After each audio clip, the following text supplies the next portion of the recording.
nanti kita bisa juga berinteraksi dengan teman-teman di luar Indonesia. Mungkin mulai dari Asia Tenggara dulu. Nah, kemudian yang B, sesi B itu sesi coaching ya, yaitu dibentuk apa namanya profil. Nah, profil mitigatornya nanti rencananya di tanggal 16, 23, dan 30 Mei, 3 kali pertemuan. Dan profil ini tidak hanya profil pribadi. Nanti kita lihat apa saja yang ada di dalamnya, terutama profil venture-nya atau bisnis, sosial bisnisnya. Gitu. Karena kelas mitigasi ini tidak hanya berhenti di kegiatan mitigasinya saja, kaji mitigasi, peta mitigasi gitu, tapi juga bagaimana venture mitigasinya nanti kita bangun untuk kakak-kakak, ibu bapak semuanya. Kemudian juga ada yang C, sesi profiling. Nah, sesi profiling ini terkait dengan desain mitigasi. Bagaimana nanti dipandu untuk membuat rencana mitigasi. Ada 3 level kakak-kakak untuk desain atau rencana atau kaji mitigasi ini. Level pertama, mungkin kakak-kakak pernah dengar ya, yang kita sebut katana, keluarga tangguh bencana. Bagaimana memitigasi di lokasi domisili ibu bapak kakak-kakak semuanya. Atau saya panggil kakak-kakak lah ya, karena biar kita lebih mudah juga. Nah, mitigasi di level ini tidak membutuhkan biaya, karena ada di lokasi domisili kita. Entah itu di rumah, entah itu mungkin di asrama, kalau ada yang tinggal di asrama, di kos atau di kontrakan gitu, atau bahkan di apartemen dan sebagainya. Intinya domisili, di mana kita tinggal. Nah, kajiannya nanti menggunakan katana, keluarga tangguh bencana. Seperti apa saja yang dikaji, nanti kita bisa diskusikan, nanti kita coaching. Kemudian, level yang kedua itu mitigasi di satuan pendidikan, kakak-kakak. Ini sekolah ya, kalau bahasa satuan pendidikan itu sebenarnya bahasa Undang-Undang Sisdiknas, Sistem Pendidikan Nasional. Ada 3 satuan pendidikan, ada formal, ada non-formal, ada informal. Nah, satuan pendidikan formal ini yang kita sebut sekolah gitu, SD, SMP, SMA, dari PAUD ya. PAUD sekarang Dikdasmen itu kan dari PAUD, SD, SMP, SMA, atau yang setara, madrasah ibtidaiyah, sanawiyah, aliyah gitu, atau satuan pendidikan non formal. Nah, ini juga bisa menjadi objek mitigasi kita. Satuan pendidikan non formal seperti misalnya kalau di yang sudah lama ekstrakurikuler gitu kan, ada pramuka, ada PMR, ada pecinta alam, ada silat mungkin, ada kesenian dan sebagainya. Kemudian juga ada kursus kakak-kakak. Kursus itu masuk satuan pendidikan non formal. Bimbingan belajar masuk nggak? Masuk. Satuan pendidikan non formal. PKBM masuk nggak? Masuk. Satuan pendidikan non formal itu. Nah, yang informal itu yang disebut dengan pendidikan di keluarga, di lingkungan, di apa komunitas gitu, di sekitar rumah gitu, baik dari orang tua maupun bapak ibu ataupun orang tua wali setempat. Nah, itu yang level keduanya. Butuh biaya, ya, karena satuan pendidikan kita memasuki komunitas tertentu yang di dalamnya nanti ada apa bentuk kerentanan dalam usia gitu kan, dan tentunya berhubungan dengan banyak pihak di sekolah. Ada manajemen sekolahnya, mulai dari kepala sekolah, wakil kepala sekolah, dan yang lainnya. Kemudian juga ada guru di sekolah. Nah, ini mungkin Bapak Ibu yang berlatar belakang pendidikan nanti bisa sharing juga. Kemudian ada tenaga pendidik ya. Tenaga pendidik itu mulai dari misalnya operator atau pembina pramuka, ada di situ juga masuk tenaga pendidikan sekarang gitu kan. Kemudian juga tenaga pendidikan yang selain guru. Nah, juga ada siswanya atau anak sekolah. Termasuk juga di dalam satuan pendidikan atau sekolah itu ada misalnya pekerja kantin gitu, yang punya kantin itu masuk ke dalam aspek untuk nanti dimitigasi, dan juga komunitas sekolahnya. Nah, biayanya dari mana? Ini saya kebetulan banyak juga berkecimpung di SPAB ya, Satuan Pendidikan Aman Bencana. Paling apa namanya accessible itu nama di RKAS sekolah. Sekolah itu sebenarnya kakak-kakak sudah punya budget untuk melakukan mitigasi di sekolahnya, yang nantinya bisa kita ambil dari apa namanya konsep-konsep di Comprehensive School Safety Framework CSSF ya, yang keluaran dari GADRES. Nanti kakak-kakak kalau mau belajar atau mengakses websitenya ada GADRES, Global Alliance for Disaster Risk Reduction and Response in Education Section, GADRES gitu. Mereka mengeluarkan CSSF, Comprehensive School Safety Framework, atau yang kita terjemahkan menjadi SPAB, Satuan Pendidikan Aman Bencana.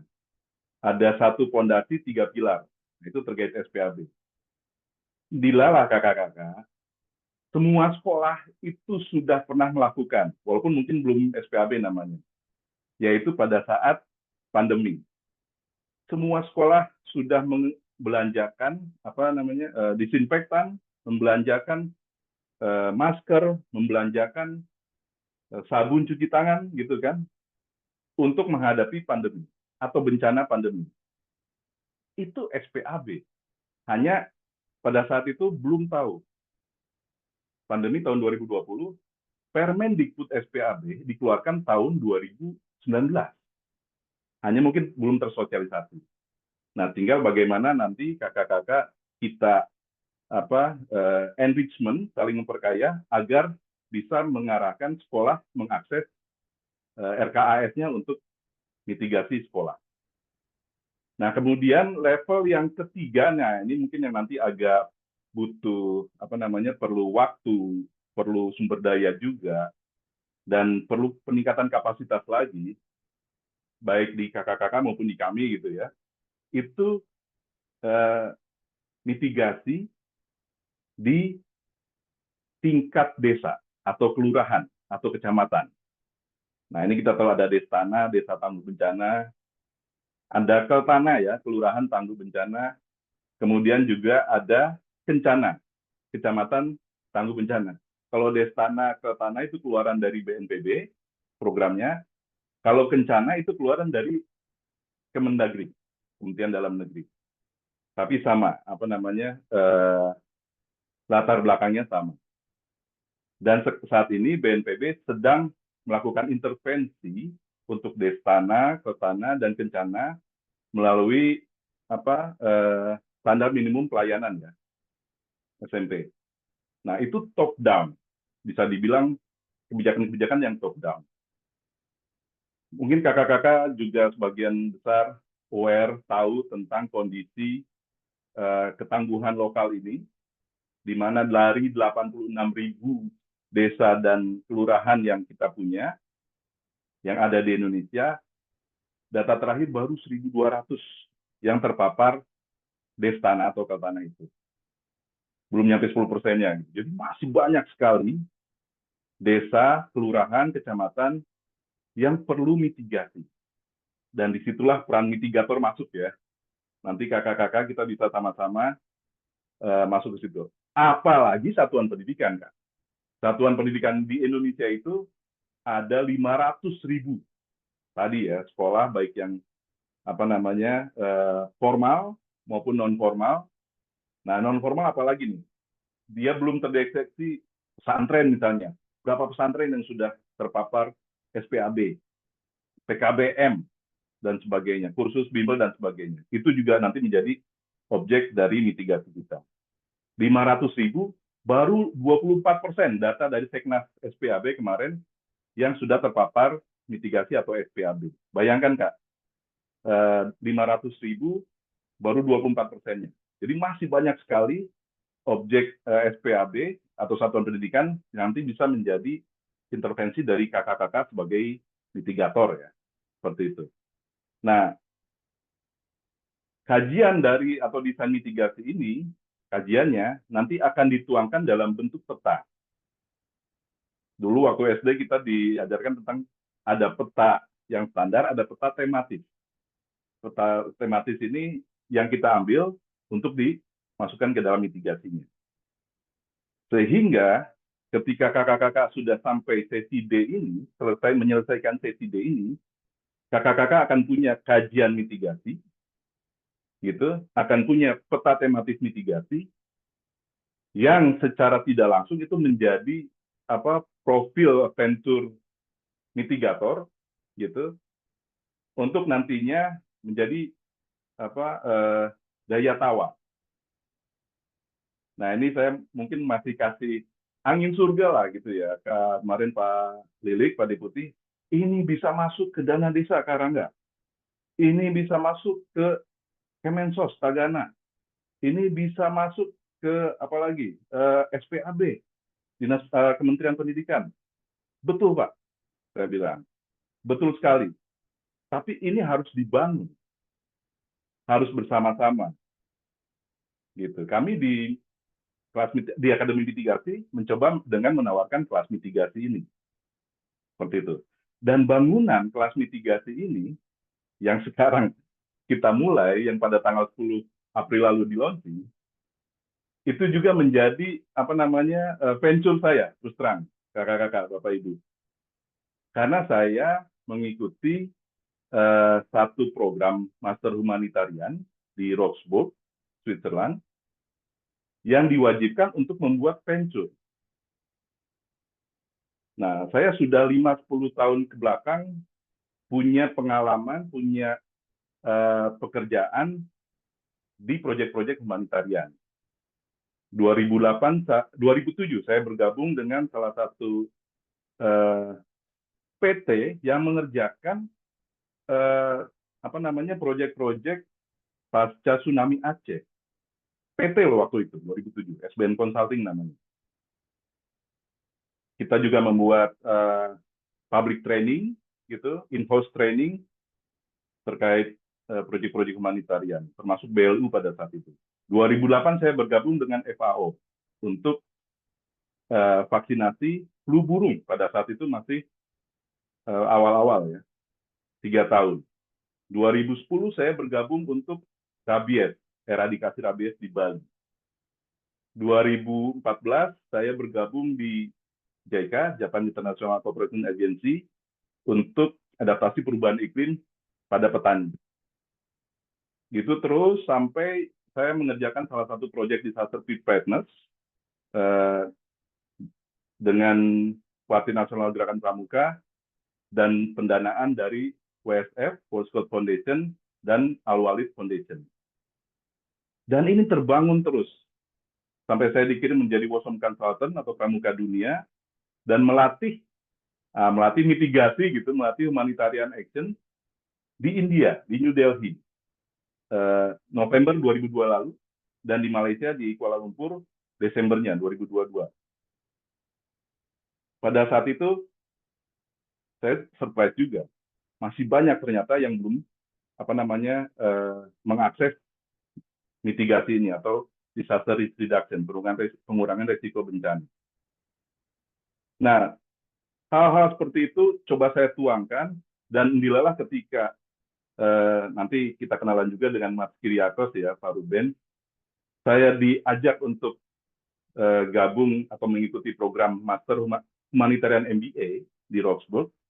Saya coba bangun yang sudah saya punya, diterima, diapresiasi, didorong, dimentoring saya.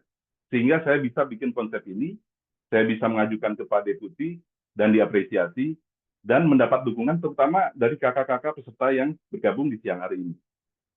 Alhamdulillah buat saya, dan tentunya saya ada semacam panggilan juga untuk mengajak yang punya latar belakang sama dengan saya, sudah bertahun-tahun gitu ya bergerak di relawan kemanusiaan, turun ke lapangan menghadapi masyarakat, bahkan lupa mungkin kapasitas kita sendiri. Kenapa tidak kita bangun diri kita sendiri bersama-sama, gotong royong, mulai dengan kata mitigator yang kemarin sudah Pak Lilik, Pak Deputi gaungkan ya. Ayo kita menjadi mitigator. Nah, siapa itu mitigator? Kita semuanya yang punya pengalaman, Nanti mitigator bidang apa misalnya? Kebencanaan saja kah? Apakah perubahan iklim bisa menjadi mitigator juga? Bisa. Walaupun ada beda ya. Mitigator di kebencanaan dengan mitigator di perubahan iklim ada beda. Misalnya, mitigator di kebencanaan itu mengurangi resiko bencananya. Nah, mitigator di perubahan iklim mengurangi kontribusi terhadap uh, rumah kaca, gitu, pelepasan CO2. Itu mitigasi nanti kita. Bagaimana mitigasi di kesehatan? Apakah mungkin juga? Ya. Mitigasi di konflik sosial? Ya. Mitigasi di bencana industri misalnya? Ya. Mitigasi di bahkan di digital misalnya IT? Ya. Tadi CSSF, Comprehensive School Safety Framework, sudah menjabarkan ada 5 resiko. Nanti kita gali. Nah, itu kita tuangkan dalam peta tematis mitigasi ini, baik mulai tadi di rumah, keluarga tangguh bencana gitu ya, di sekolah atau satuan pendidikan aman bencana, atau apa nanti namanya, kemudian juga di desa, di wilayah, seperti itu. Kalau di rumah, pembuktian KKK menceritakan hasil kajiannya itu ke anggota keluarga di rumah. Kalau di satuan pendidikan di sekolah, di bimbel misalnya, atau di ekstrakurikuler, di pramuka, di PMR, menceritakan ke warga di satuan pendidikan itu, warga di sekolah. Nah, kalau di desa, di kelurahan, di kecamatan, ada satu instrumen yang nanti juga menjadi validasi untuk para mitigator ini yang sudah bisa mencapai itu di musren, musyawarah perencanaan, atau musrendes, gitu kalau di desa, kelurahan, dan musrencam, sampai kabupaten kota nggak? Tidak dulu, gitu. Maksimal di kecamatan. Itu untuk peta mitigasi, dan sesi yang itu didampingi untuk bisa mendaftar di program Master Humanitarian dengan modal social venture tadi. Nah, ini mungkin agak lama, agak panjang, karena kakak-kakak di kelas pertama ini di bulan Mei sampai Juli, kemudian nanti kita ada semacam apa namanya kelulusan atau mungkin perayaan gitu ya. Kalau Pak Lili kemarin wisudaan gitu, nah kita mirip-mirip seperti itu. Nanti konsepnya seperti apa? Saya ingin bangun bersama kakak-kakak. Bagaimana perayaan yang kita bentuk, gitu. Mudah-mudahan tidak daring, gitu. Tapi kalaupun misalnya apa namanya seperti kemarin kita webinar bisa mengundang banyak orang dengan menampilkan mitigator yang sudah lulus kelas mitigasi, kenapa tidak? Nah, seperti itu untuk perkenalannya kelas mitigasi ini. Berikutnya saya ingin berkenalan dengan kakak-kakak. Nah, boleh raise hand, angkat tangan, siapa dulu yang bisa memperkenalkan diri, kemudian dari mana domisilinya, lalu profesinya apa, dan kemudian yang dua lagi adalah permasalahan kebencanaan apa yang menjadi pemikiran kakak-kakak mitigator ini di lokasinya ya, seperti itu. Oke, saya akan minta dulu, sudah ada yang saya lihat nih ya, 2 orang di sini. Saya stop share-nya dulu ya, biar kita bisa lebih interaktif ya. Mohon bersabar kakak-kakak untuk bersama-sama. Oke.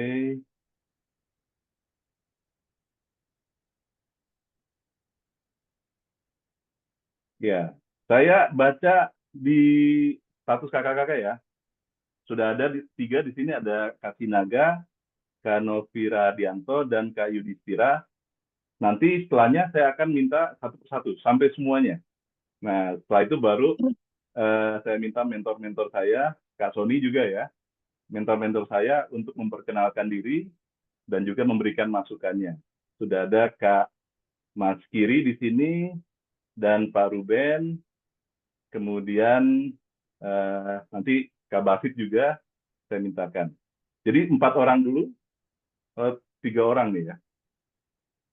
Kak Sinaga, Kak Yudhistira, Kak Sony, Kak Novi tadi sudah keluar. Baik, Silakan, eh, apalagi tadi nama ya, nama, domisili, kemudian profesi, kemudian permasalahan kebencanaan yang menjadi perhatian kakak-kakak. Oke, ya kita coba Kak Sinaga, silakan Kak. Baik, terima kasih eh, Kak Rangga. Perkenalkan nama saya Haidiri Sinaga, domisili di Kota Medan, Provinsi Sumatera Utara. Profesi saat ini sebagai pemerhati dan kebetulan PNS di pemerintahan. Nah, terkait dengan masalah kebencanaan yang menjadi kegelisahan adalah begitu lambatnya tumbuhnya budaya kesadaran bencana di wilayah kami. Padahal begitu banyaknya anggaran maupun dukungan non-anggaran pemerintah yang ditujukan kepada dalam penanganan. Apalagi dukungannya itu, kalau kita bisa bayangkan, hampir semua kabupaten kota, bahkan sampai tingkat desa, program kebencanaan itu sudah masuk dalam kegiatan pemerintahan. Tidak hanya di Badan Penanggulangan Bencana Daerah, bahkan ada 9 OPD atau bidang, ya bahkan 13 kalau saya hitung, 9 OPD resmi, 3 OPD non resmi yang mengintercept di dalam penanganan kebencanaan. Tapi Baik, hingga 5 tahun terakhir, kalau kita hitung sejak timbulnya undang-undang kebencanaan, kok rasanya begitu sulit. Ada masalah apa ini? Ada masalah apa? Baik dia dalam mengimplementasikan kebijakan maupun untuk tumbuhnya karakter budaya sadar tadi. Nah, ini yang baik, menjadi tolak tolak dasar mendorong kenapa begitu sulit. Apakah susah perpindahan dari paradigma penanganan ke paradigma pencegahan ini? Walau kalau kita lihat di beberapa wilayah di tempat kita, masyarakat sebetulnya sudah mempunyai daya lenting, daya resilient. Walaupun kadang-kadang kita lupa berpikir terlalu ke depan, melupakan masa lampau di mana mungkin orang-orang kita terdahulu, orang tua kita dahulu sudah belajar bagaimana memitigasi wilayah itu mulai dari karakter wilayah, dari karakter rumah, ya di tempat kita tuh rumah panggung. Dan setelah kita telusurin, ternyata memang itu wilayahnya wilayah rentan banjir. Apalagi di kawasan kami ini merupakan bagian daripada Das Purba Malaka, Das Purba Malaka yang kami telusurin. Itu yang menggelitik pemikiran saya, ada salah di mana dalam pengimplementasian kebijakan penanggulangan bencana. Mungkin itu Kak Rangga yang dapat kami sampaikan. Terima kasih. baik. Selamat sore. Terima kasih, Kak Sinaga, luar biasa. Ini nanti banyak yang top down itu ya. Kita upayakan agar bisa dibantu dari bottom up gitu Kak. Kak Novi, silakan Kak Novi.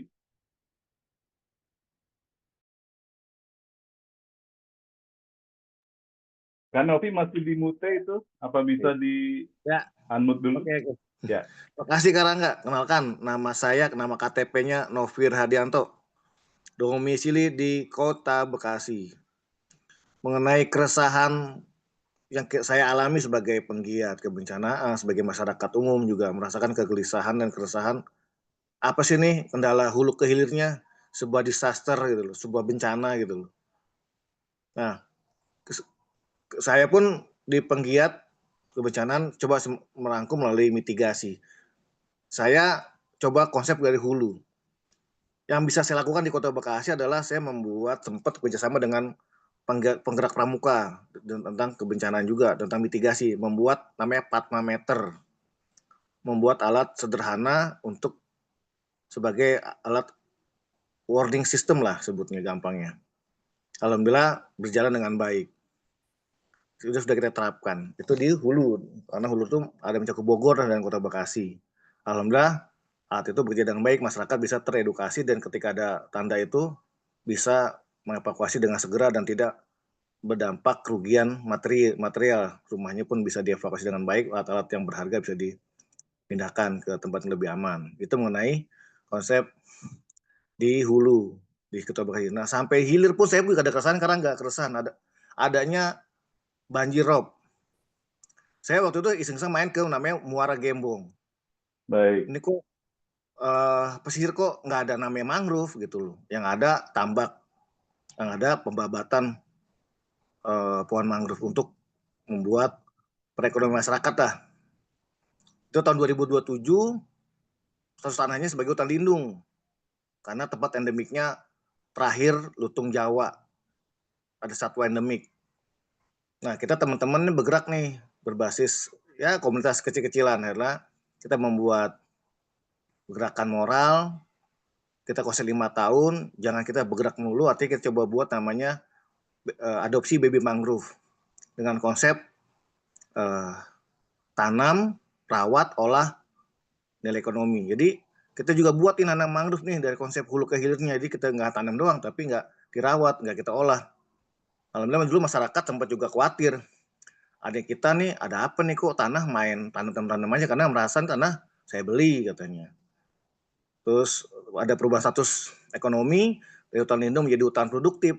Pemerintah Kabupaten Bekasi itu merubah status jadi hutan produktif. Jadinya boleh masyarakat membabat hutan, tapi lupakan dampak MROP. Sampai ada Baik. sekitar 3 desa yang hilang. Gitu Karangga. Ya. Akhirnya kita Baik. buat konsep masyarakat berbasis ekonomi. Makanya dari hulu ke hilir itu sekarang masyarakat punya produk olahan Ya. mangrove ya Karangga. Demikian Karangga simpelnya. Cerita apa yang diperbuatnya nanti dulu, Kak Novi. Ya, Ini permasalahannya dulu ya, kita angkat ya. Baik, terima kasih Kak Novi.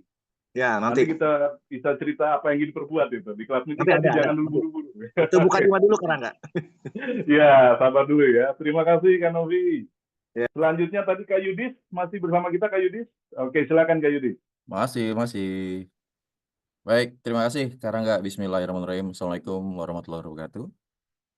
Ini kedengeran kan? Loud and clear?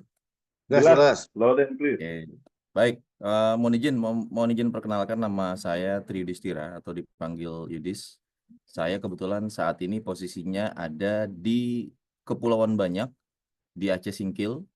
Itu saya 5 jam dari daratan, jadi kecamatan. Nah, kalau misalnya tadi pertanyaannya apa nih, problematika kebencanaan, sudah jelas. Saya mencoba untuk mengangkat bagaimana kita memikirkan masalah kebencanaan ini itu tidak dalam kapasitas besar saja, kabupaten ataupun kota besar. Tapi kita juga harus berpikir mengenai pulau-pulau kecil. Karena kalau misalnya kita bicaranya hanya di wilayah daratan, kecamatan ataupun kepulauan besar, segala bentuk penanganan itu akan mudah. Tapi bicara pulau-pulau kecil itu dinamikanya luar biasa itu, dan itu agak apa ya, mohon maaf, sepertinya kita agak kurang terlalu serius untuk masalah pulau-pulau Sebutkan kecil. Kak Yudis, sebutkan aja. Sebutkan aja permasalahannya. Contoh misalnya seperti ini. Ketika kita nanti akan berbicara masalah kebijakan apapun itu, mau itu bentuknya RPB ataupun apalah, kebijakan yang berhubungan dengan kebencanaan. Bahkan saya di Singkil ini, itu pembuatan dokumen RPB itu kami nggak diundang. Jadi pembuatan dokumen RPB itu kami yang di kepulauan itu ditempletkan dengan yang di daratan. Sedangkan kondisinya kan beda. Dia penanganannya juga akan beda. Sudah begitu ketika memang terjadi satu bencana lah kita bilang. Karena kami jaraknya 5 jam laut dari ibu kota kabupaten. Makanya kenapa kalau tadi nanti kita apa yang sudah diperbuat, ya nantilah. Ada beberapa yang sudah saya perbuat. Tapi maksudnya memang itu menjadi satu buah permasalahan yang menurut saya harus kita pikir juga bersama untuk masalah ke pulau-pulau kecil atau pulau-pulau terluar. Mungkin itu karena nggak untuk Oke. awalnya. Terima kasih. Baik, terima kasih Kak Yudis. Luar biasa. Nanti harus jadi mitigator pulau kecil, nah Kak Yudis ya. Untuk selanjutnya Kak Sony, saya persilakan Kak Sony untuk unmute. Ya, terima kasih Kak Rangga. Nama saya Sony Ramdhani. Saya tinggal di Kabupaten Bandung, Jawa Barat, Indonesia tentunya. Permasalahan profesi saya dosen. Saya juga termasuk relawan dan salah satu yang pegang relawan se-Indonesia di Persis, di Ormas Persis.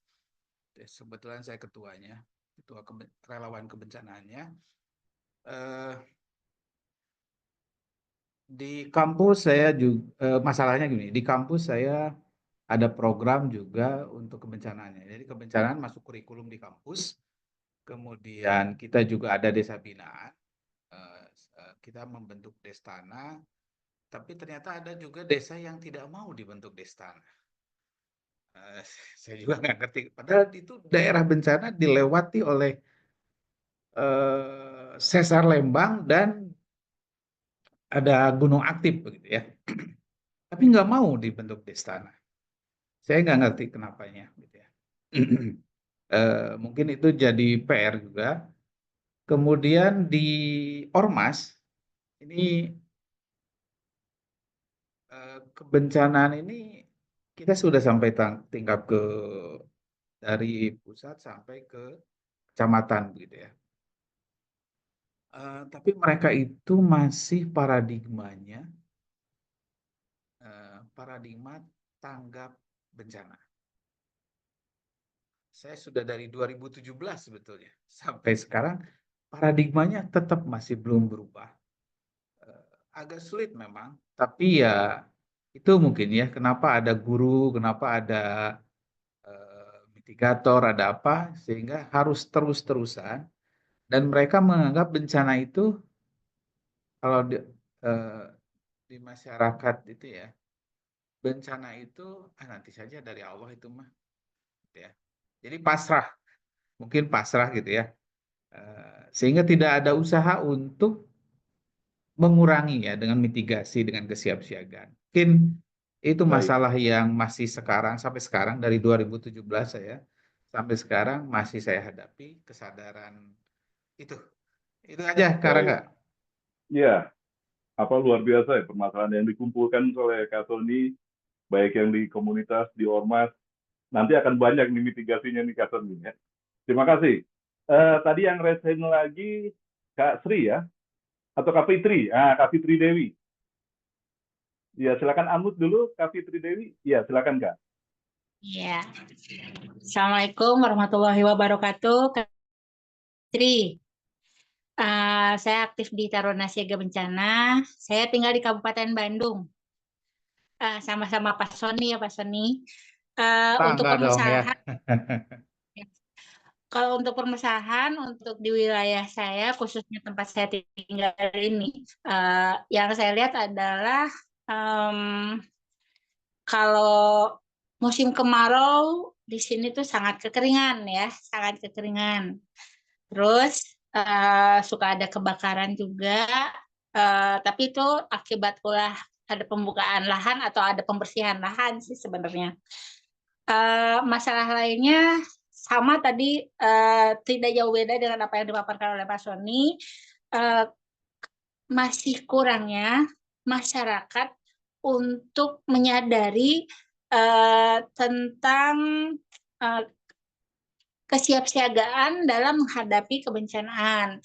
Kebanyakan di sini lebih senang ada bencana dulu baru bergerak gitu kebanyakan ya. Tapi mudah-mudahan sih jangan. Tapi dengan adanya saya di sini, saya ingin memberikan pengetahuan juga kepada saya pribadi juga masyarakat di sini bagaimana kesiapsiagaan itu penting melalui mitigator. Mungkin itu aja. Terima kasih. Terima kasih Kak Fitri. Berarti nanti bisa kolaborasi tentunya ya dengan Pak Sony, saling menguatkan. Selanjutnya ada Pak Sofian dari BPBD Sumut ya. Dan ada Pak Darius. Ini berdua nih kayaknya. Ya, silakan Pak makasih. Sofian dulu. Pak Sofian dulu ya. Darius, Pak. Pak Darius. Kak Darius boleh Pak Sofian dulu. Atau sama? Iya, Pak. Pak Darius. Tadi yang angkat duluan Pak Sofian dulu nih. Atau sama? Silakan deh. Silakan. Oh, beda-beda, Pak. Beda. Oh, beda. Sofian Oh, lagi gitu ke Pak Sofian toilet dulu tadi, ya. Pak Sofian. Oh, gitu. Iya. Atau Pak Darius dulu. Silakan Pak Darius baru Pak Gini. Sofian. Kadang izin Pak kalau salah mungkin. Nama saya Darius Medi Sinulinga, instansi BPBD Provinsi Sumatera Utara. Jadi sebetulnya kalau kami melihat dengan pengalaman sudah 16 tahun bekerja di BPBD Provinsi Sumatera Utara, kita lihat sekarang gagalnya masyarakat menumbuhkan budaya sadar bencana, sebetulnya ada terselubung semacam katakanlah dendam tanda petik. Kenapa? Kalau di Sumatera Utara hampir 99% itu bencana kita 80% bencana hidrometeorologi, tapi dari aspek lingkungan hampir 100% bencana lingkungan. Artinya terkait kepada bencana lingkungan ini semua berawal dari deforestasi, kemudian tidak ada pemeliharaan sungai, kemudian lagi ada pertambangan-pertambangan. Kalau di Sumatera Utara ada pertambangan-pertambangan kecil sampai menengah yang dikelola oleh swasta dan juga oleh masyarakat. Jadi masyarakat menjadi tidak merasa kurang bertanggung jawab untuk mengelola mitigasi itu sendiri, walaupun mereka sadar juga mereka nanti menjadi korban atas dari kerusakan lingkungan tadi. Disinilah mungkin pihak pemerintah menjembatani lah ini. Artinya saya sudah berada pada keyakinan, Pak, bencana kita yang disebabkan oleh kerusakan lingkungan yang hampir 100% tadi, bencana hidrometeorologi khususnya, ini disebabkan pertama kami lihat ketidakpatuhan pada tata ruang. Baru kemudian tidak ada prinsip-prinsip pengeluaran izin, pengendalian dan pengawasan atas katakanlah izin-izin industri, tambang dan seterusnya. Karena contoh sederhana, masyarakat yang terpapar banjir adalah berada di daerah rumahnya yang berada di bantaran sungai. Tentu kalau kita lihat tata ruangnya, tentu sana bukan permukiman. Nah ini saya lihat, jadi ada semacam udah membatu di hati masyarakat itu, makanya dia memaksa diri living harmony with risk. Baiklah. Dia udah siap lah, makanya di sini pemerintah lah aturan, bukan harus intervensi besar-besaran di sini. Mungkin kalau masyarakat atau lembaga-lembaga yang bergerak di bidang apa, dia bisa intercept. Tapi kalau intervensi itu harus pemerintah.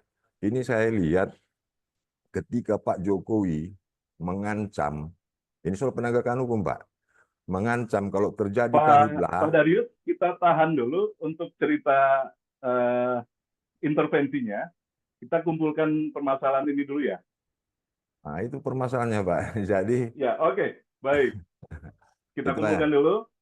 Ya, nanti Jadi, kita bicara tentang ya, intervensinya ketidakpatuhan pada melalui tata mitigator ruang, itu ya. baru perizinan Baik, eksploitasi lingkungan yang tidak ada baik, batas. Nah, makasih, Pak. baik. Terima kasih Pak Darius. Iya, saya lanjut ke tadi Pak Sofian ya. Iya Pak, benar Pak Pak. Sofian, oke. Tadi koleganya Pak Darius ya. Baik, izin Pak, terima kasih Bapak, Ibu, dan teman-teman sekalian. Perkenalkan, nama saya Sofian. Saat ini bekerja di Badan Penanggulangan Bencana Provinsi Sumatera Utara dan sekaligus juga sebagai pemerhati kebencanaan di Sumatera Utara. Mohon izin Pak, tidak bisa buka kamera, sedang di luar. Terkait kegiatan ini, mitigasi secara umum dari beberapa kejadian bencana di Sumatera Utara, jumlah kejadian bencana itu trennya terus meningkat. Di 2023 itu terdata 562 kejadian. Semuanya didominasi oleh bencana hidrometeorologi di 33 kabupaten kota. Kemudian pada tahun 2024, kejadian bencananya bertambah menjadi 667 kejadian dan juga didominasi oleh bencana hidrometeorologi. Penanggulangan bencana secara umum harus diselenggarakan oleh pemerintah, dunia usaha, dan masyarakat dengan 3 elemen ini.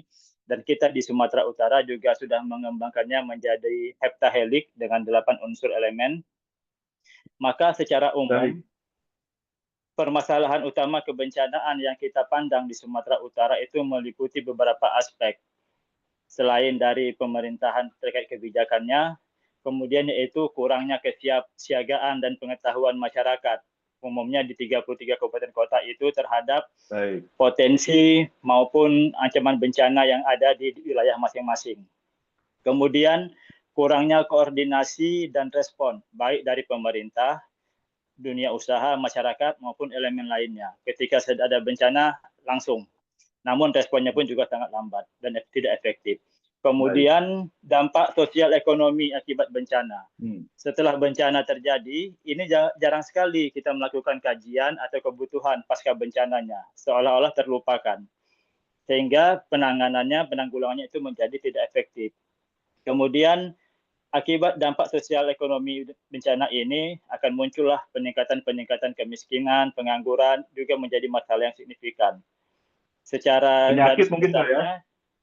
Iya, penyakit Pak. juga muncul. Kemudian yang paling parah di sini adalah dampak perubahan iklim. Perubahan iklim yang sudah kita rasakan di Sumatera Utara itu frekuensi dan durasi kejadian bencana seperti banjir, tanah longsor, kekeringan, kebakaran hutan dan lahan, kemudian cuaca ekstrim sangat dominan. Dan ini kebijakan-kebijakan yang diambil oleh pemerintah daerah maupun penggiat-penggiat kebencanaan untuk kebijakannya bisa ditahan dulu Pak Sofyan. Siapa? Untuk kebijakannya ya, nanti kemudian, kita cerita lagi ya. Ya, kita kemudian faktor lingkungan dulu. Baik. Siap. Baik, terima kasih. Kemudian faktor permasalahan yang dominan lagi selain itu adalah yang terakhir faktor lingkungan. Seperti deforestasi tadi yang disampaikan, pembangunan di daerah rawan bencana itu tidak mengikuti dengan RT/RW. Mungkin ini saja Pak dulu sebatas permasalahan kebencanaan yang kita pandang di Sumatera Utara sebagai upaya untuk terpadu dan komprehensif. Siap Pak. Iya. Terima kasih. Banyak bahan diskusi nanti kita di kelas mitigasi ya. Oke. Baik Pak. Belum ada yang raise hand lagi, jadi saya akan gunakan privilege saya untuk menunjuk siapa yang selanjutnya memperkenalkan diri. Kalaupun misalnya belum bisa memformulasikan atau permasalahan apa yang terpikirkan, tidak apa-apa. Nama, domisili saja dulu. Saya mau panggil Kak Olin. Kak Olin bisa memperkenalkan diri? Olin Suyanti. Iya, Kak. Silakan Kak Olin, boleh cerita, perkenalkan diri. Baik, Kak. Maaf, karena situasinya sinyalnya juga tidak bagus. Baik. Perkenalkan, nama saya Olin Suyanti Darmada. Aslinya sih memang tinggalnya di Bangli, tapi karena tugasnya di Karangasem sebagai guru SD, jadi di sana untuk kegiatannya paling di sana kan ada Gunung Agung, gunung terbesar di Bali. Biasanya kadang kalau erosi atau bagaimana gempa, kemudian apa itu namanya banjir, karena kadang warga-warga di sana kadang apa itu namanya sampahnya dibuang di selokan pada saat hujan mungkin banjir seperti itu Kakak. Kemudian, nah untuk saya sebagai guru ini kan ingin sekali menambah wawasan Kak terkait dengan kegiatan-kegiatan yang harus dilakukan di sekolah. Biar nanti siswanya lebih tanggap lah terhadap bencana yang ada di sekitar mereka. Terima kasih Kakak. Baik. Terima kasih Kak Olin. Guru ya, jadi sudah punya nanti objek mitigasi. Selanjutnya ada Kak Idam Masrin. Saya boleh panggil Kak Idam Masrin untuk unmute dan memperkenalkan diri. Apakah bisa Kak Idam Masrin? Silakan Kak.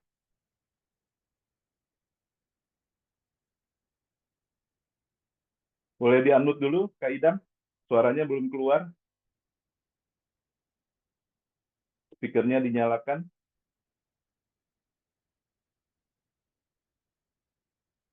Oke, sepertinya masih belum tersambung.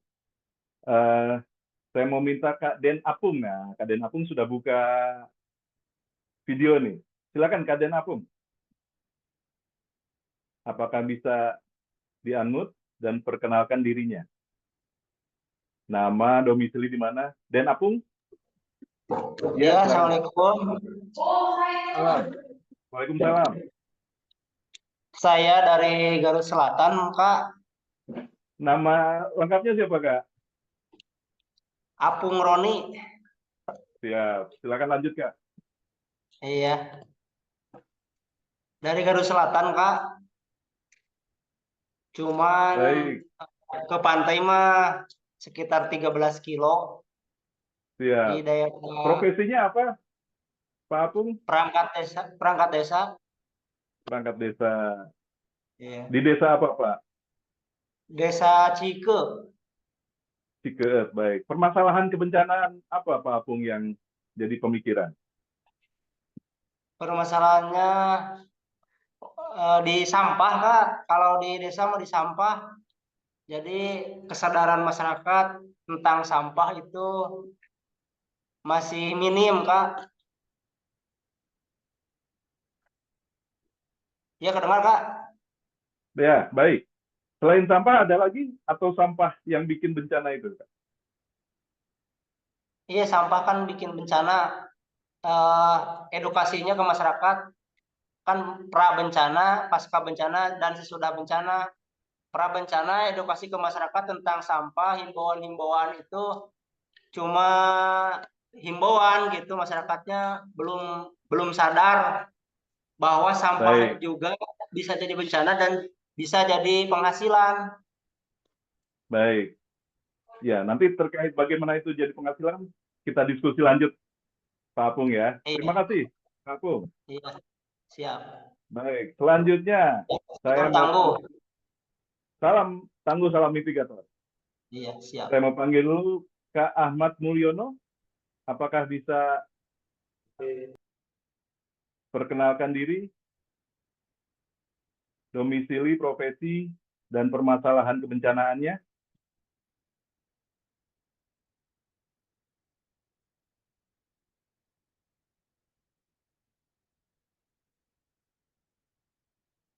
Baik, belum tersambung sepertinya. Saya akan pindah ke Kak Imam Santosa. Nah, Kak Imam Santosa, apakah bisa memperkenalkan diri? Unmute dulu.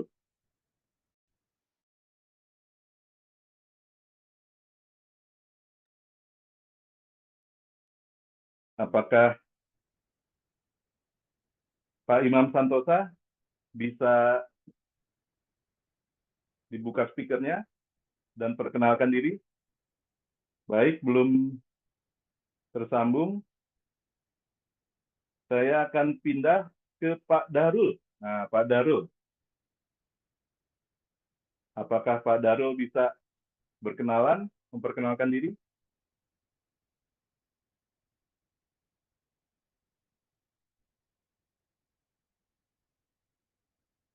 Rupanya belum tersambung juga.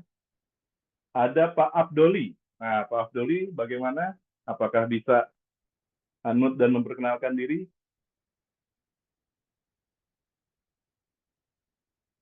Saya habiskan dulu teman-teman peserta untuk bisa berkenalan dan bercerita ya. Pak Abdoli belum bisa bersambung juga. Ada Kak Rina. Nah, Kak Rina. Baik, Apakah Kak, bisa? suara saya Silakan Kak Rina. terdengar? Iya, Ya. jelas. Ya, sebelumnya mohon maaf saya masih di kendaraan, tapi saya akan coba untuk memperkenalkan diri terlebih dahulu. Terima kasih Kak Rangga atas kesempatan dan juga waktu dan juga berkenalan dengan rekan-rekan hebat dari seluruh Indonesia. Perkenalkan, nama saya Rina Handayati. Saya aktivis Gerakan Pramuka di Kuartir Cabang Cianjur dan juga sebagai aktivis untuk Ticket to Life program dari Asia Pacific Region WOSM dan juga sebagai korps pelatih dari Kuartir Cabang Cianjur sendiri.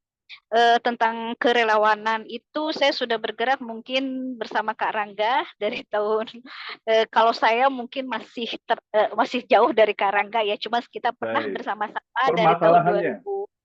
Karina, Permasalahannya di tempat saya itu adalah banjir, Kak. Karena saya tinggal di daerah yang lumayan berada di bawah. Kalau mungkin terdengar kabar minggu kemarin itu sempat ada banjir besar di Cianjur, itu adalah lokasinya di tempat saya. Dan memang betul tadi kesadaran masyarakat sendiri itu sangat rendah. Jadi kalau ada bencana baru akhirnya berencana untuk mitigasi. Sebelumnya tidak ada. Seperti itu Kakak. Terima kasih. Oh Baik. iya, kegiatan saya sehari-hari saya sebagai staf pengajar di sekolah, guru SMA dan SMP. Terima kasih. Assalamualaikum warahmatullahi wabarakatuh. Baik, terima kasih. Waalaikumsalam.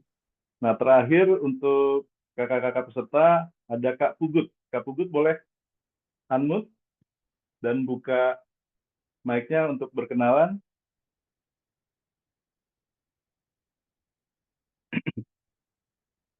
Apakah Kak Pugut sudah bisa?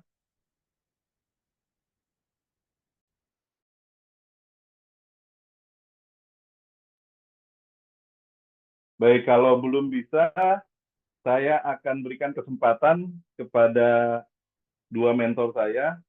Nanti boleh terserah apakah Mas Kiri saja yang bicara atau Pak Ruben juga ada kesempatan untuk bicara, silakan. Mas Kiri, waktunya silakan. Sudah unmute ya.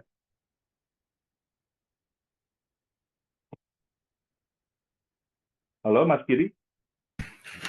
Halo, selamat sore semuanya. Selamat sore. Silakan Mas Kiri. Mas Kiri, saya minta perkenalan, domisili, dan juga sebagai yang sudah duluan nih di apa namanya go global gitu ya. Juga kasih masukan kepada kami. Silakan Mas. Oke, selamat sore kakak-kakak semua, Bapak Ibu sekalian. Terima kasih untuk waktunya Kak Rangga. Salam kenal semua, saya Kyriakos Erlan. Saya orang Indonesia ya, dari Sulawesi Utara. Dan saat ini saya dengan ada Dr. Ruben di sini menjadi mentornya Kak Rangga ya. Mungkin bicara duluan waktu saja Kak Rangga ya. Untuk kedepannya kita akan juga sama-sama belajar dan mungkin dengan kakak-kakak semua di sini yang berminat kita nanti sama-sama bisa belajar. Nah, saya diminta Kak Rangga untuk hadir mendukung ya, dan kita juga hadir mendukung Kak Rangga untuk program perdana ini. Nah, apa yang kami lakukan? Perkenalkan, saya mewakili Infinity 8 Academy. Ini adalah satu akademi dari India, akademi profesi yang didukung oleh Roxbo Swiss, Switzerland. Nah, programnya itu adalah, program utamanya adalah program Global One Year Humanitarian MBA. Yang mana program ini diikuti oleh Kak Rangga, juga saya dan Dr. Ruben. Dan kami, setiap orang itu akan dibina menjadi sosiopreneur, menjadi wirausahawan sosial. Tadi itu rapat pleno Dan wujudnya ini adalah seperti yang kita jalankan sekarang ini. Kak Rangga menjalankan ide wirausaha sosialnya untuk mengedukasi ya dan membangun ketangguhan lewat kelas mitigasi ya, mitigasi di lokal. Nah, oleh karena itu, karena sesuai dengan program ini yaitu humanitarian MBA, di mana ini adalah khusus untuk para profesional sosiopreneur ya, ini bukan program akademik, tetapi ini mendapat apresiasi di mana setiap wirausahawan yang mau berbuat baik ya, berbuat baik untuk masyarakat, lingkungan, keselamatan kerja. Nah, kami khususnya di Infinity Academy ini spesialisasinya di HSE, Health, Safety, dan Environment, atau kesehatan, keselamatan kerja, dan lingkungan hidup. Nah, programnya Kak Rangga ini masuk di bawah, khususnya di bawah safety ya, atau di bawah keselamatan. Nah, berhubungan dengan sekolah aman ya, satuan pendidikan aman bencana, mitigasi, dan semuanya itu tentu akan sangat berguna buat kita semua membangun ketangguhan masyarakat. Nah, oleh karena itu sedikit saja perkenalan bahwa program ini memberi ruang buat Bapak Ibu, kakak-kakak sekalian yang mau menjadi seperti Kak Rangga, ya, untuk melihat potensi-potensi apa yang ada di lokal untuk dikembangkan, ya, khususnya lewat kelas mitigasi ini yang beberapa bulan ke depan akan dibina. Semoga lewat program ini mendapatkan gambaran, mendapatkan insight gitu ya, atau ide, ya, ada ide-ide baru yang muncul bagaimana membangun ketangguhan dan lewat mitigasi. Itu yang akan didapatkan oleh Bapak Ibu, kakak-kakak sekalian jika nanti mengikuti kelas mitigasi ini. Untuk detail dan untuk yang lebih rinci lagi, nanti mungkin di akhir program ini kami akan menghadirkan direktur kami, ada Ibu Puja namanya. Nanti mungkin lewat Mas Rangga bisa diatur bagaimana, dan kalau tertarik untuk lebih lanjut nanti diatur waktunya di sesi-sesi mungkin akhir ya, Kak Rangga. Mungkin itu dulu Kak Rangga informasi yang bisa saya berikan. Tetap semangat Kak Rangga dan juga tim angkatan pertama ini ya, kelas mitigasi. Semangat terus. Salam tangguh. Salam tangguh, salam mitigator. Ya. Terima kasih Mas Giri. Pak Ruben, apakah ada berkesempatan atau sudah terwakili oleh Mas Giri? Baik. Ya, saya lihat Kak Pugut sudah unmute. Saya kembali kasih kesempatan kepada peserta yang sudah bisa berkenalan. Silakan Kak Pugut.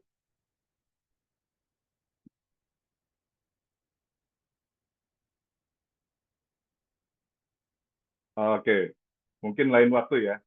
Atau ada lagi kakak-kakak, ibu bapak yang ingin, yang belum sempat berkenalan tadi? Ada Kak Ida Masrin ya, Kak Ahmad Mulyono, Kak Imam Santosa, Kak Darul, Kak Afdoli, dan Kak Pugut. Baik, kalau belum berkesempatan, saya akan share screen lagi. Kita akan lihat sesi berikutnya. Oke, mohon bantuannya kasih jempol kalau sudah terlihat share screen-nya kakak-kakak.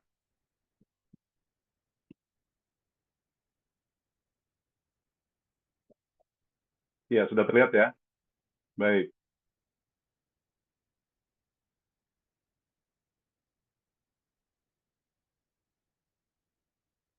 Ya, untuk selanjutnya, saya akan coba ceritakan tahapan-tahapan sistematika dari sesi A ini.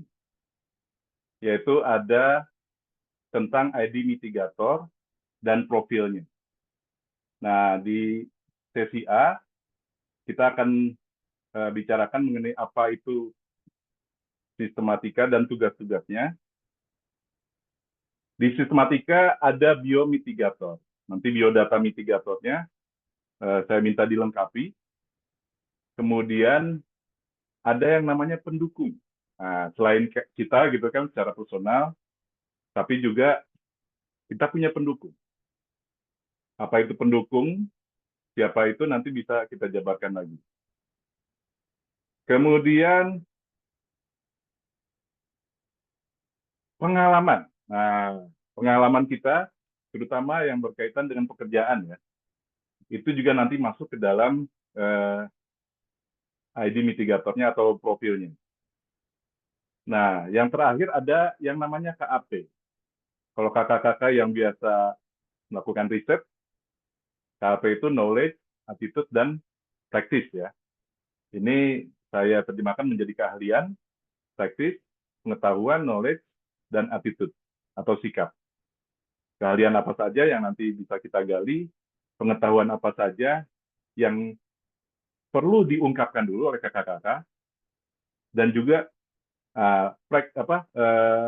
attitude atau sikap, nanti seperti apa sikapnya, bukan maksudnya bukan sikap dalam artian tubuh gitu ya, bukan ya. Nanti terkait dengan profil. Dan ada beberapa tugas, ini tugasnya online, kita bikin mudah. Pertama tentunya menyelesaikan pendaftaran, kalau masih ada yang belum, nanti bisa menyelesaikan pendaftarannya. Kemudian dengan mengisi form mitigator ya, nanti kita buatkan form mitigator untuk kebutuhan ID mitigatornya. Kemudian dari sistematika tadi, dari bio, pendukung, pengalaman, keahlian, pengetahuan, sikap, itu akan muncul namanya drafting profil, gitu yang apa saja yang sudah diisi oleh kakak-kakak dulu. Nah, drafting ini akan diproses, akan kita probe lagi, akan kita gali lagi, tentunya dari apa yang sudah dimiliki oleh kakak-kakak terlebih dahulu, gitu kan. Selain permasalahan, tapi juga tadi intervensi apa yang sudah dilakukan dan apa kebijakan-kebijakan atau programnya untuk menjadi final. Nah, final profilnya seperti itu, dan tentunya nanti terkait dengan final venture-nya juga, profil venture-nya. Kemudian ada penomoran ID mitigator. Nah, ini untuk kakak-kakak yang sudah menyelesaikan tahap pendaftaran, nanti akan diberikan ID mitigator. ID mitigator ini akan ada 3 bentuk kakak-kakak, bentuk digital, kemudian bentuk kartu gitu, card ya. Nah, ini kita sedang lobby dengan salah satu provider untuk e-money, gitu, sehingga ID mitigator yang bentuk kartu itu nanti ada fungsinya. Nah, yang ketiga bentuk 3D atau 3 dimensi. Nah, seperti apa nanti gambarannya? Kita lihat untuk ID mitigator, dan juga mungkin ada atribut-atributnya.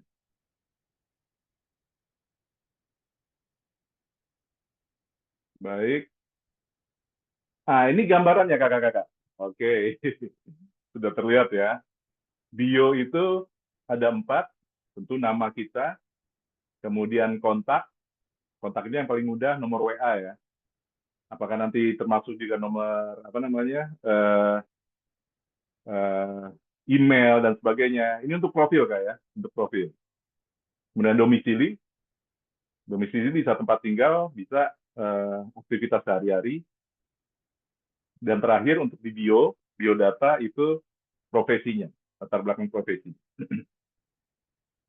Nah, kita bergeser ke folder berikutnya, di profil nanti pendukung. Kita tidak sendiri. Nah, saya yakin kita masing-masing punya pasangan. Gitu. Nanti ini bisa dalam berbagai pasangan. Kemudian mentor. Saya yakin kita masing-masing punya mentor. Baik yang masih muda, sudah dewasa, ataupun sudah misalnya banyak makan asam garam gitu kan. Masing-masing punya mentor atau referensi. Kemudian pendukung yang lainnya komunitas. Baik itu komunitas yang terkait dengan mitigasi, dengan kebencanaan, ataupun komunitas yang sekedar hobi misalnya. Komunitas mancing, catur atau apa, itu juga bentuk pendukung. Gitu. Dan terakhir pendukung yang kita harapkan itu jejaring. Nanti ini mungkin juga terkait bukan hanya yang selama ini kita berhubungan gitu, tapi jejaring yang berpotensi menjadi pendukung kakak-kakak, terutama dalam hal misalnya tadi kebutuhan ketika melakukan kegiatan mitigasi, butuh operasional, butuh alat, butuh mungkin juga kalau misalnya kakak-kakak perlu berkenalan dengan siapa gitu kan, itu butuh dukungan atau endorse dari yang lain gitu. Saya misalnya dimentori oleh Mas Kiri, Pak Ruben, juga Pak Lilik gitu. Nanti jejaring-jejaring yang bisa kita angkat seperti apa. Nah, kemudian pengetahuan. Oke, pengalaman dulu. Pengalaman ini terkait pekerjaan ya. Dan keterampilan. Nah, nanti keterampilan bisa jadi yang selama ini kakak-kakak kerjakan. Jadi kenapa saya tampilkan dua ini pengalaman keterampilan? Ada yang karirnya berbeda dengan keahliannya atau keterampilannya, gitu. Mungkin dia karirnya di pendidikan gitu, tapi keterampilannya bikin apa sepeda dan sebagainya gitu ya. Nanti kita lihat. Nah, pengalaman ini karir yang selama ini melekat di kakak-kakak. Berapa tahun, berapa lama, bidangnya apa, gitu. Dan prestasinya apa. Jangan khawatir, nanti kita probing, karena setiap manusia pasti punya prestasi. Prestasi ini bisa yang diakui oleh orang lain gitu, atau memang penghargaan terhadap diri sendiri, prestasi kita, nggak apa-apa, nanti kita bangun. Kemudian keterampilannya terkait dengan keahlian yang sudah kita punya, kemudian berapa lama keahlian itu kita punya, adakah alat yang menjadi keahlian kita. Nah, terakhir tentang keterampilan ini, kreasi yang sudah kita buat, baik dengan keahliannya maupun dengan alatnya. Ini yang nanti akan masuk ke dalam profil kita juga. Kemudian pengetahuan dan sikap, ini KAP tadi ya, knowledge dan attitude. Nah, knowledge-nya terkait dengan kelas mitigasi. Resiko, apakah kakak-kakak sudah memahami tentang resiko, kemudian juga apa itu ancaman, apa itu kerentanan, apa itu kapasitas. Kemudian sikap juga, nah ini sikap dengan yang sudah yang menjadi sikap kita, kebiasaan kita, sudah melekat gitu kan, tentang kajian mitigasinya, apakah sudah pernah melakukan atau belum, kesiapsiagaannya, apakah kita punya, bagaimana buktinya, kerelawanan kita, apakah sudah ada, seperti apa, dan ketangguhan. Nah, ini mungkin yang agak intangible. Nanti pengetahuan dan sikap ini akan diungkap secara kualitatif dan kuantitatif. Nah, gitu kan. Apa itu kualitatif dan kuantitatif dalam profil ini? Misalnya gini, pengetahuan kualitatifnya terkait risiko, ancaman, kerentanan, kapasitas. Kakak-kakak sudah tahu atau belum, gitu kan? Sudah tahu resiko apa belum? Apa itu resiko dan sebagainya? Sudah tahu yang namanya ancaman apa belum? Sudah tahu yang namanya kerentanan apa belum? Sudah tahu yang namanya kapasitas apa belum? Gitu. Tidak ada jawaban salah benar di sini, tapi yang memang merefleksikan pengetahuan kakak-kakak. Tidak apa-apa bilang belum atau bilang sudah, tidak apa-apa. Nanti akan digali lagi secara kuantitatif, gitu kan? Nah, misalnya kalau sudah, kalau belum tentunya nanti kita akan belajar ya. Kalau sudah tahu, misalnya tentang resiko, tahu seperti apa, berapa banyak dan sebagainya, gitu ya. Termasuk juga untuk ancaman, kerentanan dan kapasitas. Termasuk juga untuk sikap tadi. Itu apakah sudah ada atau belum, seperti itu. Nanti kalau sudah ada, belum ada, kita bangun. Kalau sudah ada, sampai sejauh mana? Kajian mitigasinya misalnya sudah ada, sampai sejauh mana nanti kita kuantitatifkan. Seperti itu.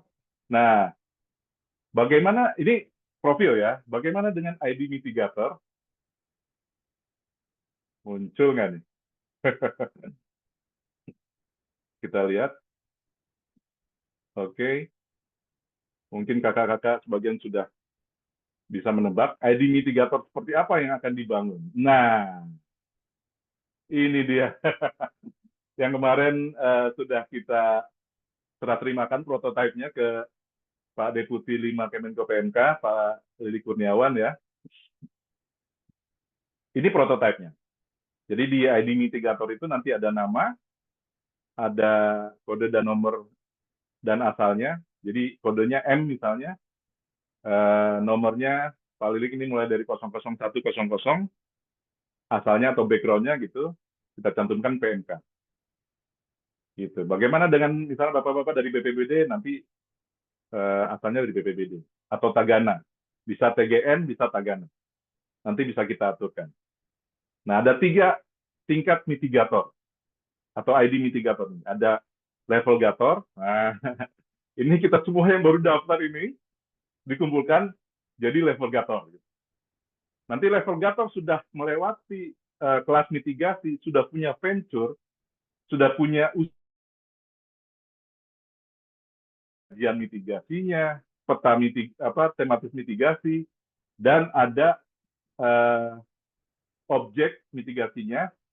Nah, kalau Pak Lilik itu punya 7 objek ketangguhan.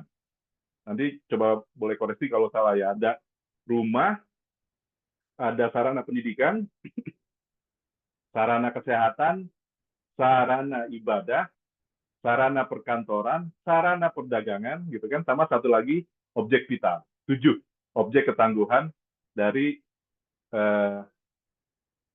disertasi atau tesis ya, doktornya Pak Lilik mengenai lokal DRA, gitu.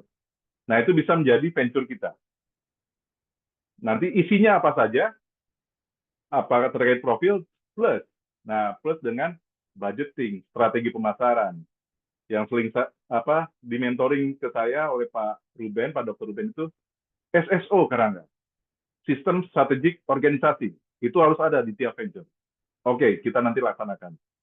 Nah, kalau kakak-kakak sudah punya venture, bisa membangun, nah ini nanti, dalam tanda kutip gitu, lingkaran atau kelas mitigasi sendiri di lokasi kakak-kakak. Nah, kakak-kakak menghimpun mitigator-mitigator gitu kan. Terus memotivasi, memberikan pengetahuan, mementori. Nah, mitigator ini sudah menjadi mentor gitu.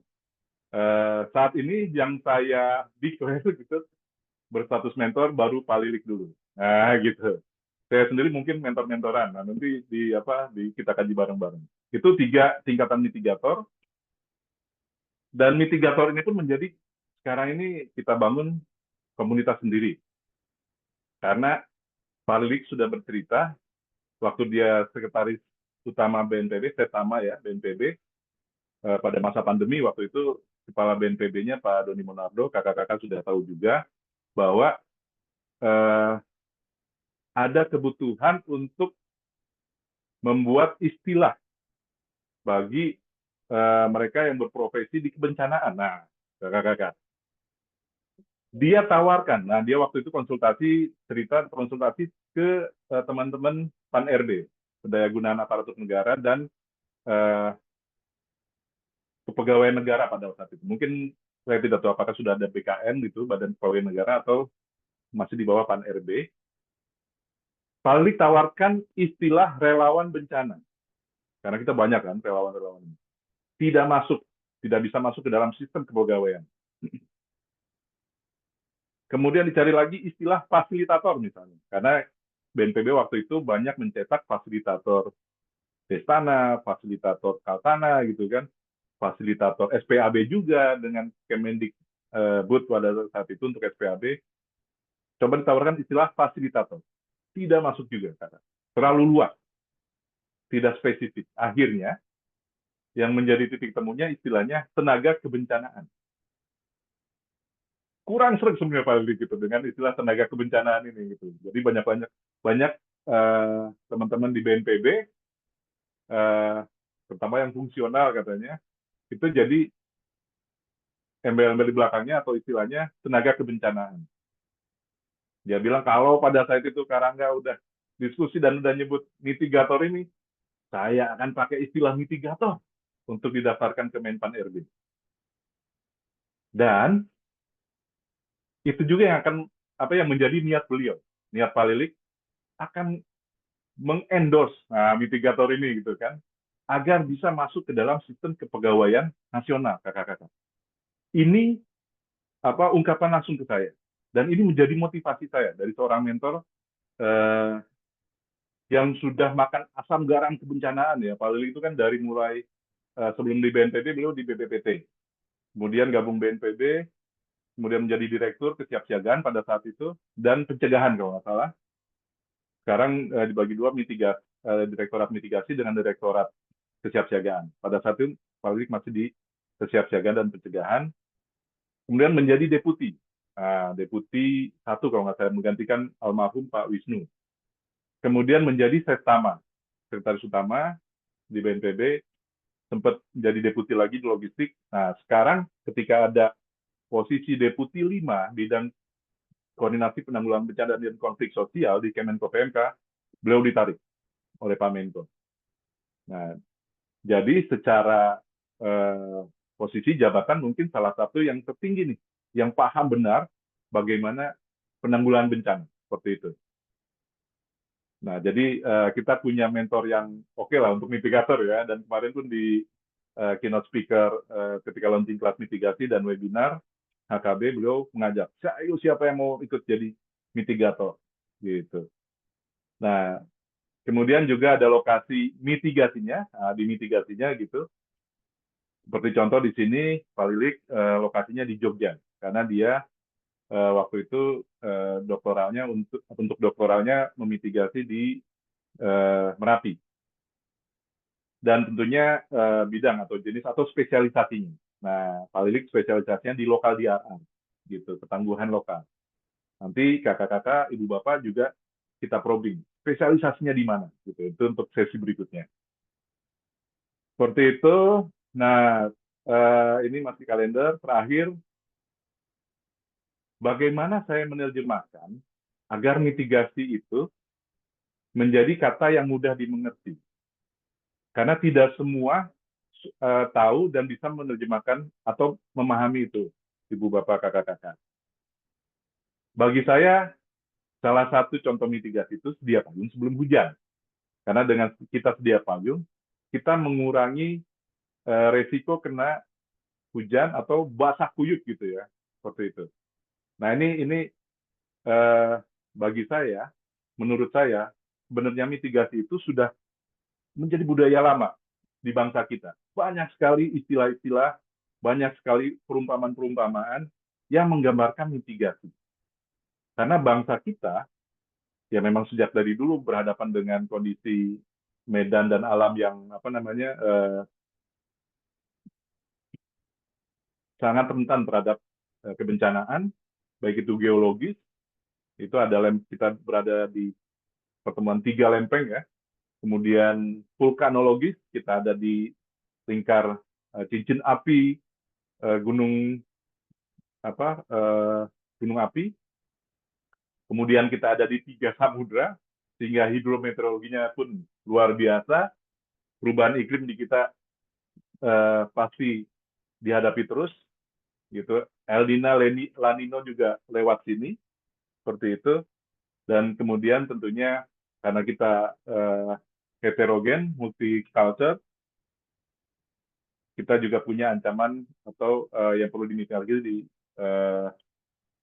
sosial, keagamaan, kesukuan dan sebagainya. Jadi salah satu mantra saya, apa itu mitigasi, sedia payung sebelum hujan. Nah, ibu bapak kakak-kakak, saya tugaskan cari peribahasa yang diketahui selokal mungkin yang menggambarkan mitigasi yang menurut ibu bapak kakak-kakak, gitu. Tapi keep untuk pertemuan berikutnya, oke? Jadi untuk kali ini terkait dengan ID mitigator dan profil venture mitigatornya, gambarannya seperti tadi. Nanti kita akan perdalam. Ya,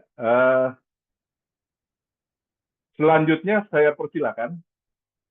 Mungkin ada pertanyaan, ada yang ingin memperjelas dari kakak-kakak semuanya sebelum kita akhiri sesi A kelas mitigasi ini, dan nanti ada tindak lanjutnya dalam bentuk tadi tugas-tugas yang kita isi sama-sama agar drafting profil kakak-kakak itu sudah mulai terbangun, gitu.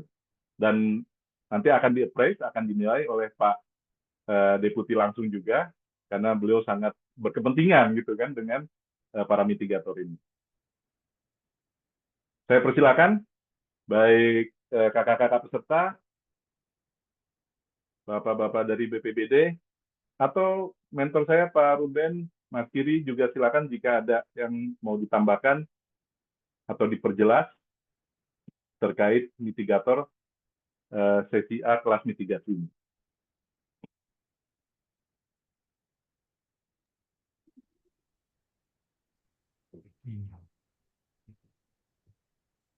Pak Cukup, Ruben Kak. membuka multinya, silakan Pak. Ya, izin Cukup. Pak. Ya. Ya, silakan dulu Pak Ruben ya. Silakan Pak Ruben.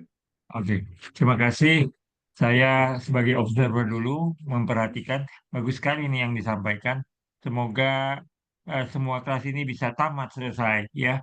Lalu nanti setelah itu materi berikutnya menjadi wirausaha sosial, bukan hanya cari duit, tapi juga cari berkat-berkat untuk sesama kita. Jadi mitigatornya jalan, tapi juga ada income generating untuk diri kita bagaimana itu. Nah, nanti kan untuk pengetahuan lebih lanjutnya, itu nanti akan jalan lebih lanjutnya. Untuk sekarang sangat bagus, Pak. Mitigator ini pertama di dunia.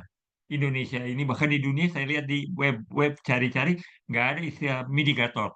Jadi Bapak Rangga inilah yang melahirkan, membidani sampai jadi. Nah, mari kita lanjutkan dan kita jadi mitigator untuk Indonesia, negara kecinta kita. Terima kasih, Pak. Terima kasih. Monggo.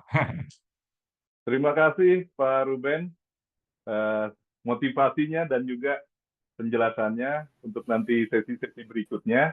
Nah, Ibu Bapak, jika tidak ada pertanyaan atau yang ingin disampaikan, saya cukupkan untuk sesi A kelas mitigasi ini. Nanti sambil kita membangun ya profil kita, biodata kita di ID mitigatornya. Nah, tentunya persiapkan juga foto terbaik dari Ibu Bapak, kakak-kakak. Nanti kita generate untuk menjadi tadi figur mitigator itu seperti yang Pak Lilik gitu. Dan ini juga menjadi motivasi untuk mitigator lainnya. Terima kasih. Saya sampaikan terima kasih yang luar biasa untuk diskusi kita, untuk kesempatan bertemu dengan kakak-kakak semuanya, membangun sesuatu yang mungkin baru tapi dari bawah benar, gitu kan? Membangun pondasi. Nah, membangun pondasi ini biasanya paling lama prosesnya, gitu. Perlu koordinasi. Kalau ada yang kurang, jangan dulu naik ke atas. Pondasi dulu kita perkuat. Nah, ini pula yang sebenarnya 3 tahun, kalau boleh dihitung, dari sebelum 2023, namun kami legalkan dalam Yayasan Tenggara Akademi Mitigasi dan Tenggara Foundation, dan juga Tenggara Inklusi Mitigasi, sampai kita berkenalan dengan kakak-kakak di Infinity Aid Academy, sampai juga kami diterima oleh Pak Deputi 5 Kemenko PMK untuk disemangati ya, didukung, dimentori agar kelas mitigasi ini terjadi. Fondasi pertama sudah kita rancang kakak-kakak lewat sesi A kelas mitigasi ini. Nanti bentuknya adalah ID mitigator kakak-kakak dan profil venture mitigator kakak-kakak, sampai nanti kakak-kakak menjadi mitigator yang punya level lebih tinggi gitu kan, dari gator, venture ke mentor gitu. Saya yakin banyak di sini kakak-kakak yang mungkin secara pengalaman sudah biasa jadi mentor. Nah, namun di kelas mitigasinya kita bangun seperti itu, sehingga mastering humanitariannya pun nanti kita bangun sama-sama. Terima kasih kami sampaikan. Untuk penugasan nanti kami kirim lewat WA ya, karena walaupun sudah ada email, tapi belum semuanya bisa responsif. Tapi kalau WA kita bisa responsif juga. Selain itu kakak-kakak juga bisa minta sesi khusus gitu kan, misalnya sekarang jadwalkan sesi khusus dong, saya pengen diskusi, boleh kakak-kakak cari waktu gitu, ya kita batasi dulu 1 jam gitu misalnya untuk diskusi via telepon terkait permasalahan yang ada, terkait apa yang ingin dibangun, juga terkait profil tadi. Begitu mungkin dari kami di kelas mitigasi kakak-kakak semuanya. Apakah ada yang terakhir nih, kasih kesempatan, apakah ada yang mau resign, menyampaikan sesuatu? Baik, kalau tidak, mohon izin. Ya, silakan Kak Tony. Ya, tadi kan bisa dibuka sesi konsultasi lah gitu ya. Apakah khusus mengenai profil saja atau tentang mitigator yang lainnya? Bisa apapun, Kak Sony. Siap. Untuk sesi khususnya bisa apapun. Bisa terkait apa namanya kelas mitigasi, bisa terkait tentang mitigator, atau apa yang sedang kakak-kakak kerjakan gitu kan, ingin memperkuat itu bisa gitu. Oke, Ya, Kak? terima kasih, Ya. Karangga. Terima kasih Kak Sony, terima kasih kakak-kakak semuanya. Terima kasih untuk sore hari ini. Assalamualaikum warahmatullahi wabarakatuh. Salam sejahtera, Om Santi Santi Santi Om. Salam kebajikan, Namo Buddhaya, salam mitigator. Salam migator. Terima kasih Kak Rangga. Salam buat kawan-kawan semuanya. Enak, enak. Siap, siap. Assalamualaikum, izin. Udah selesai?